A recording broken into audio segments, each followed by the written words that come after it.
Welcome to the sixth session of this circular function series. In this session, we will explore circular function properties, particularly on supplementary and complementary relations.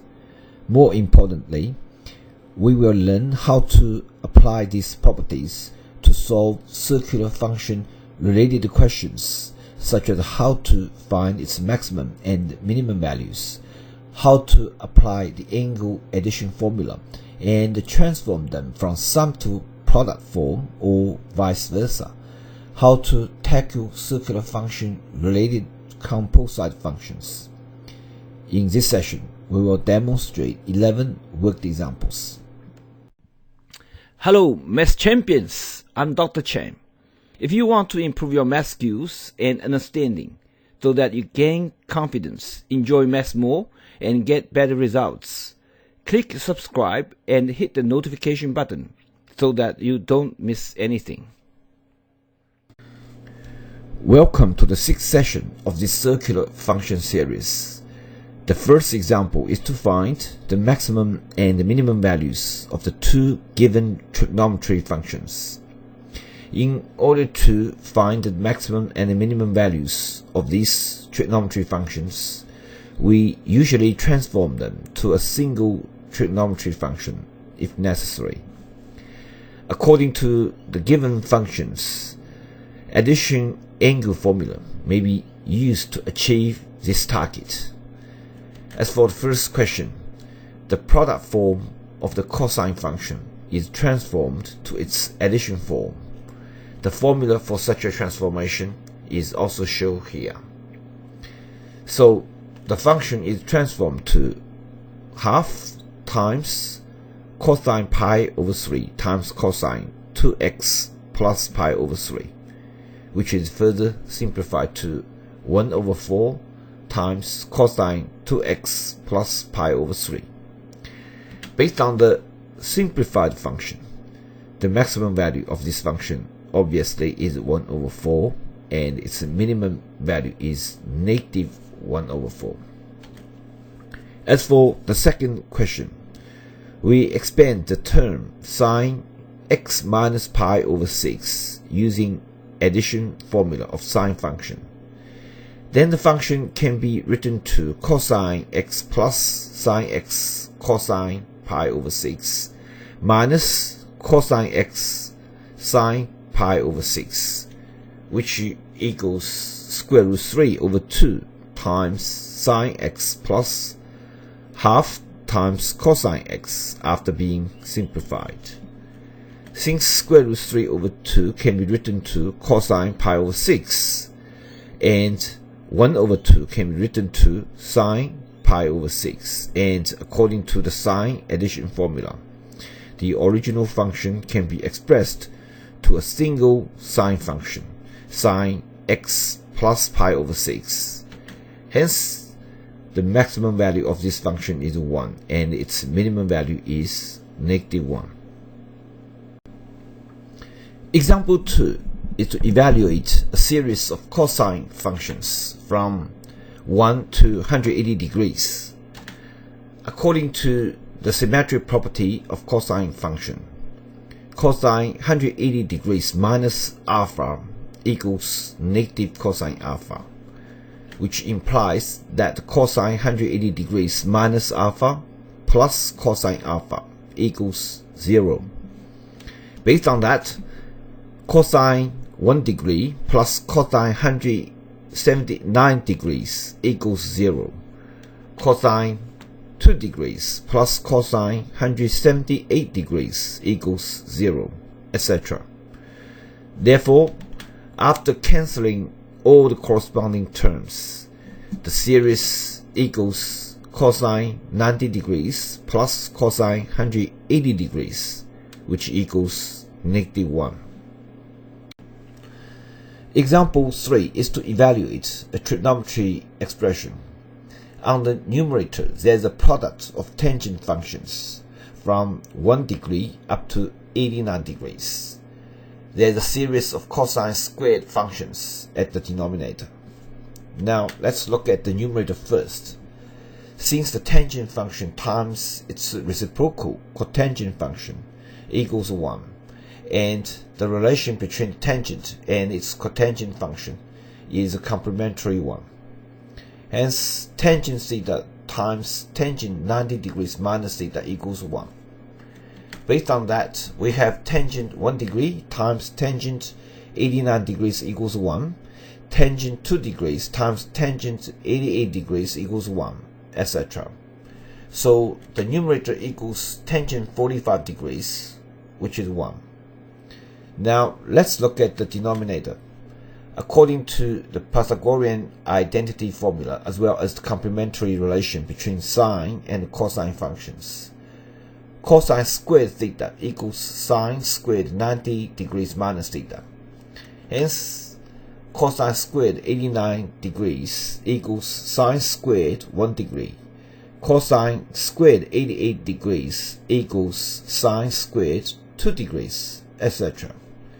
So the expression of the denominator equals cosine squared 1 degree plus sine squared 1 degree plus cosine squared 3 degrees plus sine squared 3 degrees, etc. all the way up to plus cosine squared 44 degrees plus sine squared 44 degrees plus cosine squared 45 degrees, which equals 44 plus 1 over 2, which is 89 over 2.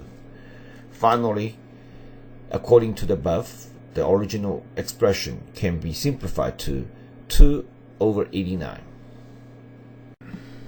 Example 4 is to simplify the 3 given trigonometry expressions. As for the first one, the secant and the cosecant functions at the denominator can be rewritten to their reciprocals, 1 over cosine x and 1 over sine x respectively. After the two terms at the denominator being combined into one fraction, the original expression is simplified to sine x times cosine x, which is sine 2x over 2. As for the second expression, after being expanded and also according to the Pythagorean identity formula, the expression is simplified to 1 minus sine 2 alpha. The fraction in the last question can be simplified by applying the Pythagorean identity formula. Hence, the expression equals tangent squared x plus 1, which is 1 over cosine squared x. Example 5 is to prove the trigonometry identity relation. We start from the left side of the equation by applying the formula of the sum of two cubes after cancelling the factors on both numerator and denominator, and then simplifying the remaining parts of the numerator. The left side equals 2 minus 2 sine theta cosine theta, which equals 2 minus sine 2 theta, which exactly matches the right side of the equation. Example 6 is to simplify a trigonometry expression. After observing this expression, we may apply the addition angle formula to transform the product form of the first term to its sum form.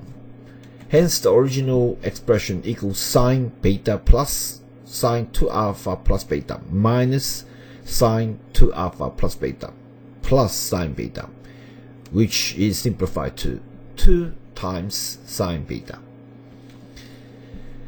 Example 7 is to simplify a trigonometry expression which is similar to the previous question. The first term of the expression is transformed from the product form to its sum form according to the product to sum formula shown in red color here.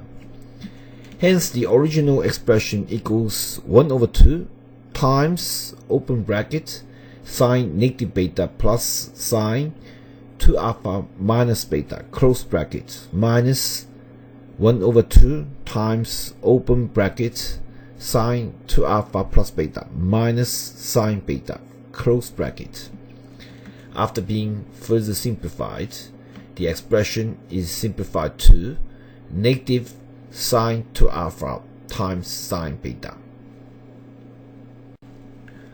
Example 8 is to evaluate cosine for alpha, given that sine alpha plus cosine alpha equals 1/3. Since sine alpha plus cosine alpha equals 1/3, both sides of the equation can be squared, and that brings to the result of sine to alpha equals -8/9. Hence, sine squared to alpha equals 64/81. According to the cosine double angle formula, cosine for alpha equals 1 minus 2 times sine squared to alpha, which equals -47/81. In example 9, it is given an expression of square root of 1 minus sine 1. The question is a multiple choice question. Since sine 1 can be expanded using sine double angle formula, which implies that sine 1 equals half times sine 1/2 cosine 1/2. Hence, 1 minus sine 1 is a complete square, which equals the modulus of sine 1/2 minus cosine 1/2. Since 1/2 is less than pi/4, sine 1/2 minus cosine 1/2 is less than 0. So, square root of 1 minus sine 1 equals cosine 1/2 minus sine 1/2. Therefore, D is the correct answer. Example 10 presents 4 circular functions. The question is if there are 2 or more functions are sine. In order to answer this question, we need to simplify each of the function and then determine if there are 2 or more functions are sine. As for function in A, since cosine -x minus 7 pi/2 equals cosine -4 pi minus x plus pi/2, which equals cosine pi/2, which again equals sine x.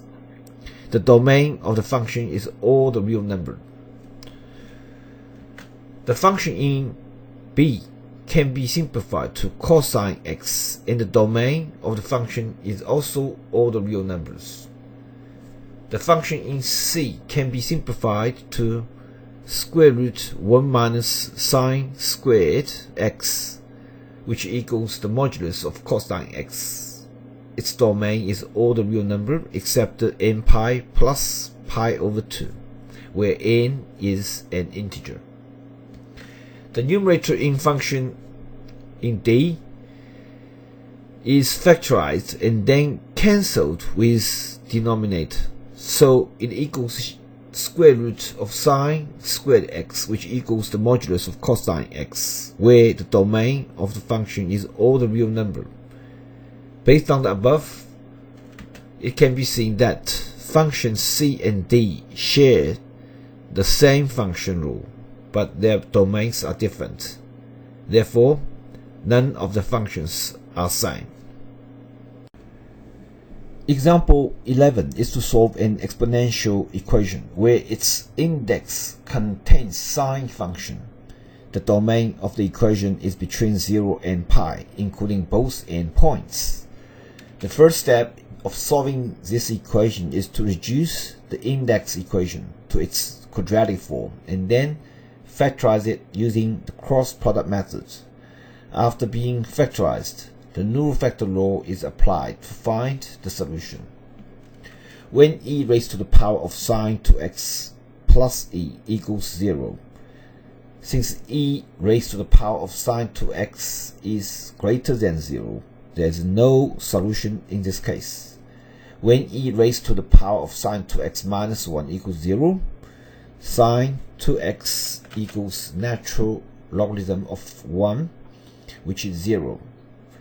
Hence, x equals n pi over 2. So, x equals 0 when n is 0. X equals pi over 2 when n is 1. X equals pi when n equals 2. The given criteria in example 12 is that sine alpha plus cosine alpha equals 3/5. The question is to evaluate 2 circular functions.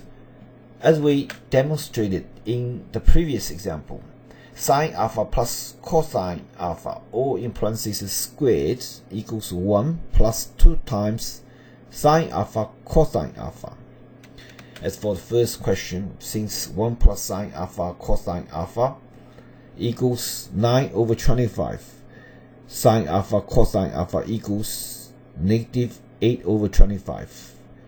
As for the second question, after being factorized using the formula of the sum of two cubes, the original expression equals sine alpha plus cosine alpha, or in parentheses times 1 minus sine alpha cosine alpha, or in parentheses, which equals 99 over 125 after being simplified. If you enjoyed this video, please give it a thumbs up and subscribe to help me make more math content like this. I will see you in the next video.